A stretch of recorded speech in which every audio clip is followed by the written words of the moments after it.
Hi, I'm Bob Mitchin. Welcome to the 4th season of Latitudes and Attitudes. We've got some great new features I think you're going to like, starting with our new co-hostess, Susanna Prokaska. You've probably read some of her stories in Latitudes and Attitudes magazine. So kind of as an introduction, I thought we'd do a story on her to start. Well, I grew up on the water pretty much all my life. When I was a kid, we lived in Egypt, and we were out on the Red Sea and on the Med. And then I grew up trailer boating in Colorado. But I didn't really start sailing until UCLA. And I was really enthralled with it, so I took every class that the School of Sailing and Seamanship down in Orange County had to offer. And I pretty much ended up on a big boat, my first trip out to Catalina Island. None of us really knew what we were doing. The skipper was injured. He was relying on a crew of newbies. We were on a tough old boat, 1973 racer from Germany, and we had the best 3 days out at the island. Now, among her many licenses and permits, Susanna also has a U.S. Coast Guard 100 gross ton master with sailing and towing endorsements, and has nearly 1,000 documented days at sea. Well, I've been working in the marine industry about 10 years. Writing about boating for about the last 5 years. It just kind of went hand in hand, and I started with boat reviews. In fact, that was my first article for Lats and Ats, was our boat Indigo. Not only is Susanna a very good and knowledgeable writer, she's also a new product innovation judge for the National Marine Manufacturers Association, and she's on the Boat Writers International Board of Directors. But more than anything, Susanna and her husband long to go cruising. Well, if it was up to me, I'd go tomorrow. We've been working on our boat, which is a 1985 Celestial 48 cruising catch, for about 6 years. Our plan is to head south first to warmer waters, and if the boat's fine, then we're going to keep going and take a right, go down into the South Pacific and see what happens from there. Susanna has been part of our family for years, and I think she's going to work out great. But now it's time to get back to work. Susanna, what have you got for us this week? Thanks for the nice introduction, Bob. Well, besides me, we have a couple of new features we're going to introduce this week. First, we'll meet the crew of Exit Only as they make landfall in Salalah, Oman, and go on their first Middle Eastern shopping expedition. We'll also introduce you to Kim Hess as she shows us how to stay in shape on those long ocean passages with yoga on board. And we'll head down to San Diego, California to take a beautiful new Compact 35 for a test sail. As usual, we have another edition of Underway, and we'll finish off with one of Bob's attitudes. But right now, let's get it started, Eric Stone. My mind is made up. I'm gonna sail away. Latitudes and attitudes will help me find my way with my loving cup. A little salt and a lick of lime. Set my course for adventure, of course on island time.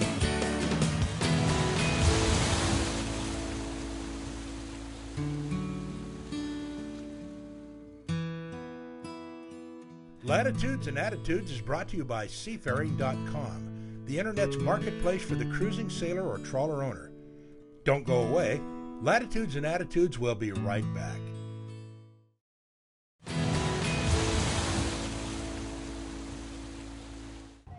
Welcome back to Latitudes and Attitudes.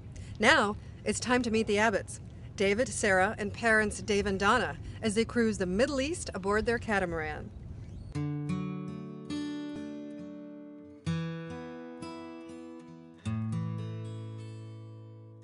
Sailing around the world is more than just the adventure of a lifetime. For our family, it's a dream come true.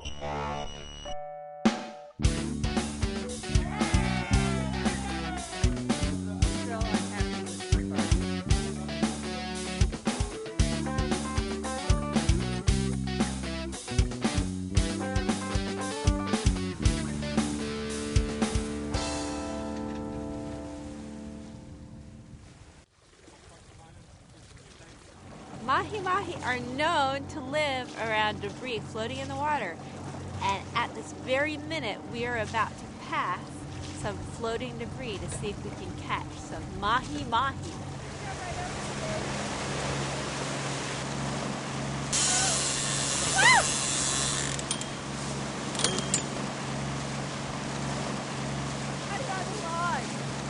Okay, we didn't catch anything, but we must have gotten the fish mad because a few hours later, it was payback time.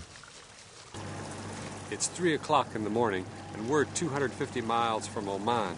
About an hour ago, the flying fish began their attack.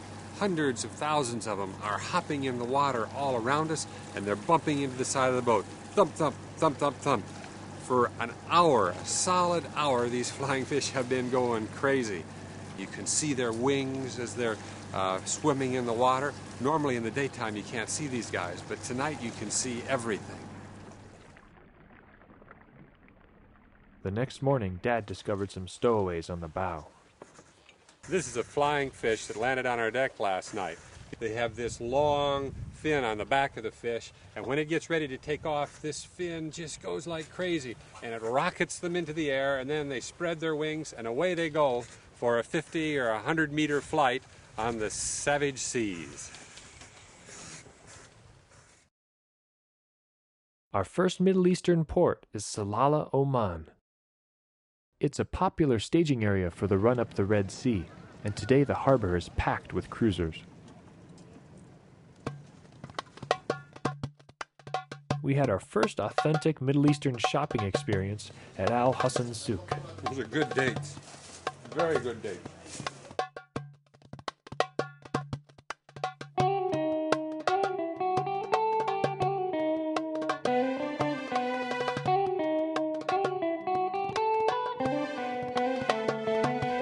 I will think.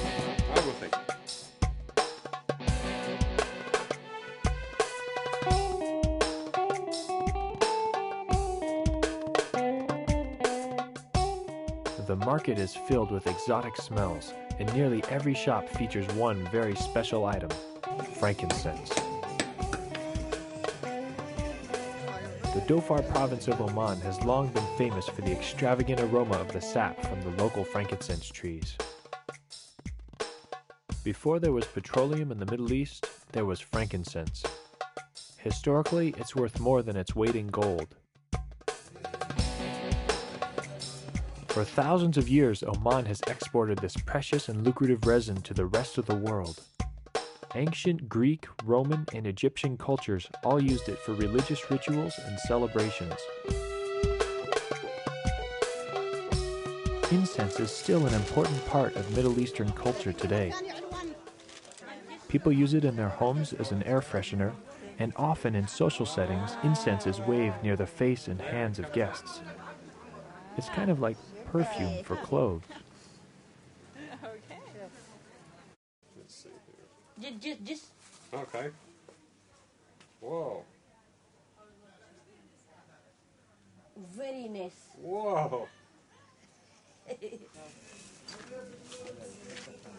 Our last stop in the souk is a perfume store. Omani women create their own perfumes by combining their favorite fragrances from the thousands of scented oils in the shop. Sarah gave the shopkeepers a real challenge when she asked for the Omani equivalent of her French perfume.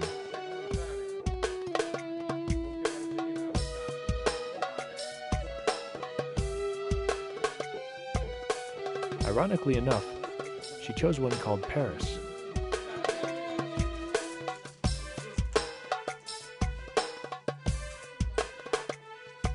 Paris, the city that I love. Join us next time as Mom makes some new friends. Dave?